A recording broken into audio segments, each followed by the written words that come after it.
अस्सलाम वालेकुम। कल नवाज शरीफ साहब ने पाकिस्तान आके अपनी पहली तकरीर की। मेरी तवक्को ये थी कि इस तकरीर में पाकिस्तान के मसाइल के हल पर बात होगी।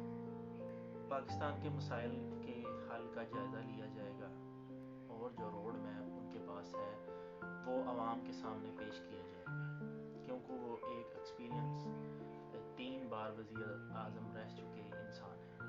उस रोड मैप के ज़रिए पाकिस्तान के इकनॉमिकल मसाइल को हल करने की तजवीज़ दी जाएगी। पाकिस्तान की डॉलर की कीमत में इस्तेहकाम किस तरह लाना है ये बात की जाएगी। पाकिस्तान में तमाम मसनूआत बननी शुरू हो जाएंगी और बनकर आलमी मंडियों में बिकने का मुकम्मल फार्मूला उनके पास होगा। पाकिस्तान में हेल्थ फैसिलिटीज़ का इंतज़ाम बेहतर किया जाएगा।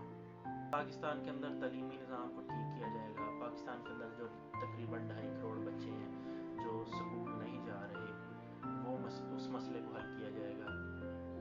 पाकिस्तान में तकरीबन 60% आबादी जो 18 से 35 के दरमियान है, उसको यूटिलाइज़ करने के लिए कुछ ना कुछ काम किया जाएगा।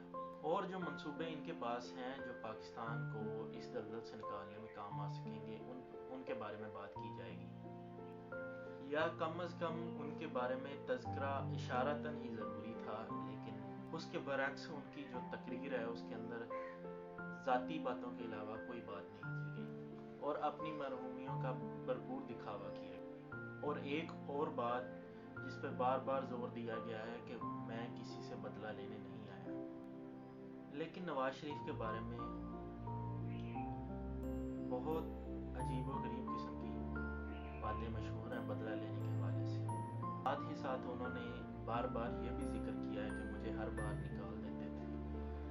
कौन निकाल देते थे ये तो नहीं उन्होंने बताया, लेकिन उनके शेर से तो वाज़ह होता ही है जो उन्होंने तकरीर के शुरू में पढ़ा है कि वो मेरी तरफ देखें तो मैं सलाम करूं। ये आप सब लोग समझ ही गए होंगे। और इसके अलावा नवाज शरीफ साहब ने अपनी तकरीर में इमरान खान की पिछली हुकूमत को दबे दबे अल्फाज में निशाना बनाया है। वो ये भूल गए हैं कि पीडीएम की हुकूमत भी दरमियान में आई थी और उसको इस्तेहकाम क्यों नहीं मिल सका, ना ही उसके मुतल्लिक़ कोई जिक्र किया।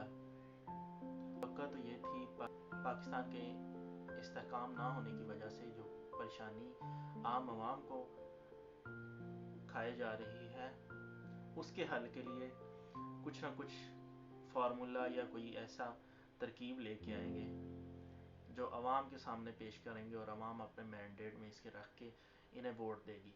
और एक और बात, इस बार उन्होंने ना ही वोट को इज्जत दो वाली कोई बात की है और ना ही एहतसाब वाली कोई बात की है, या कम से कम यही कह देते हैं आवाम के सामने कि हम अपनी कभी ना छोटी रखेंगे, हम टैक्स के निज़ाम को बेहतर करेंगे, हम इना का अपना प्राइवेट बिजनेस कोई नहीं कर सकेगा, और जो मुल्क के निज़ाम के सिलसिले में इंतज़ामात होंगे उनमें कम से कम खर्च करेंगे। और ये जो महरूमियों के दास्तानें सुना रहे थे अपनी तकरीर में, इनको किसने कहा है कि मुल्क कौम की खिदमत के लिए आपका ख़ानदान ही सिर्फ बाकी है, आप अपनी पार्टी की क़यादत छोड़ें और किसी और को आप मौका दें। आपकी पार्टी में बहुत सारे मैच्योर किस्म के और समझदार बहुत से लीडर मौजूद हैं जिन्हें मौका मिलना चाहिए। उनको अपनी पार्टी की क़यादत दें, आप आराम करें। दुनिया पूरी में भी पार्टी के लीडर चेंज होते रहते हैं, आप भी कर लेंगे तो कोई मसला नहीं है। कोई ना कोई अच्छा होनहार तलाश करें, उनको दें। आपने कमांड अपने ही हाथ में क्यों लेनी है? कमांड अपने हाथ में ली है तो फिर तो ऐसे सियासी बदले लोग भी लेंगे और आप भी लेंगे, अब आप आ गए हैं तो। लेकिन मैं उम्मीद करता हूँ कि आपने जो बातें की हैं कि मैं बदला नहीं लूँगा, इस पे आप कायम रहें। और ये जो आप एटम बम के बारे में कह रहे थे कि आपने बम धमाके करवाए हैं जागी में, इसके बारे में तो बहुत सारी किताबों ने वाज़ह तौर पर आके कह दिया है। डॉक्टर ए.क्यू. खान की अपनी किताब में ये लिखा हुआ है कि आप तो घबरा रहे थे वो करने के लिए, अवाम का प्रेशर ही इतना था कि आपको मजबूरन करना पड़ा ये सब कुछ। वो ना करते तो आपकी कुर्सी भी नहीं बच रही थी उस दौर में। अवाम में इस वक्त गुस्सा बहुत है, महंगाई के हवाले से, बेरोज़गारी के हवाले से और बहुत से मसाइल जो हमारे मुल्क में इस वक्त चल रहे हैं उन हवालों से अवाम में गुस्सा बहुत है। इसलिए आपको मेहनत भी डबल करनी होगी